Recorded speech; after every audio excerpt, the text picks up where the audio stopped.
2026 წლისთვის პროგნოზირებული გლობალური მთლიანი შიდა პროდუქტის 3.1%-იანი ზრდა ერთი შეხედვით დადებით დინამიკაზე მიანიშნებს, თუმცა ეს ზედაპირული მაჩვენებელი გარკვეულწილად რეალურ ეკონომიკურ დაძაბულობასა და სისტემურ რღვევებს ფარავს. მსოფლიო ეკონომიკა ახლა იმ ფუნდამენტური ტრანსფორმაციის ეტაპზეა, სადაც მთავრობებს შოკებზე საპასუხოდ იმაზე ნაკლები ფისკალური და მონეტარული ბერკეტი აქვთ, ვიდრე წლების წინ ჰქონდათ.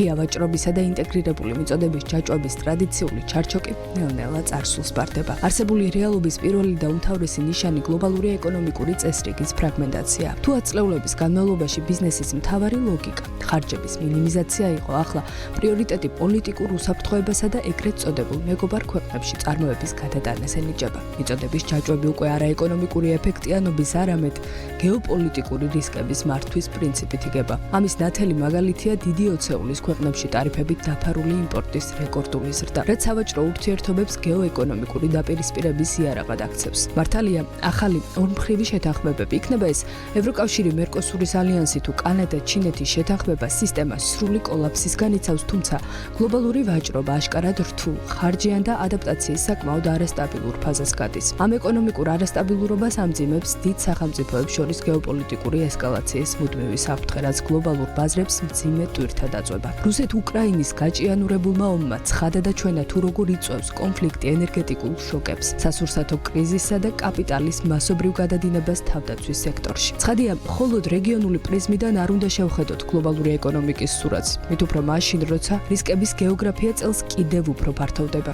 ტაივანის სრუტეში, ახლო აღმოსავლეთისა თუ ნატოს საზღვრებთან არსებული რუხი ზონის პროვოკაციები ინვესტორებს სიფრთხილისკენ და მაღალი რისკ პრემიების მოთხოვნისკენ უბიძგებს. მთავარი ეკონომიკური საფრთხე აქ არა მხოლოდ ღია ომი, არამედ განგრძობადი გაურკვევლობაა, რომელიც ბიზნესს გრძელვადიანი ინვესტიციების განხორციელებას უზღუდავს. მესამე და კრიტიკული გამოწვევა, რომელიც ტექნოლოგიურ მომავალს ემუქრება, ენერგეტიკული ბაზრის მერყეობა და ინფრასტრუქტურული ჩიხია. ხელოვნური ინტელექტის მონაცემთა ცენტრებისა და ელექტრომობილების ბუმმა ენერგიაზე მოთხოვნა ნახტომისებურად გაზარდა, რასაც მოძველებული ელექტროქსელები, ბიუროკრატიული ბარიერები და გენერაციის სიმცირე ვერ პასუხობს. შექმნილი დეფიციტი იმდენად მწვავეა, რომ ისეთი გიგანტებიც კი, როგორიცაა Microsoft-ი, იძულებულები არიან ენერგიის მისაღებად აწლეულების წინ დახურული ატომური რეაქტორები აამუშაონ. ელექტროენერგიაზე ხელმისაწვდომობის შეზღუდვა და გაზრდილი ტარიფები პირდაპირ ურტყამს პროდუქტიულობას და აჩენს რისკს, რომ ფიზიკურმა ინფრასტრუქტურამ ციფრული ამბიციების განხორციელება შეაფერხოს.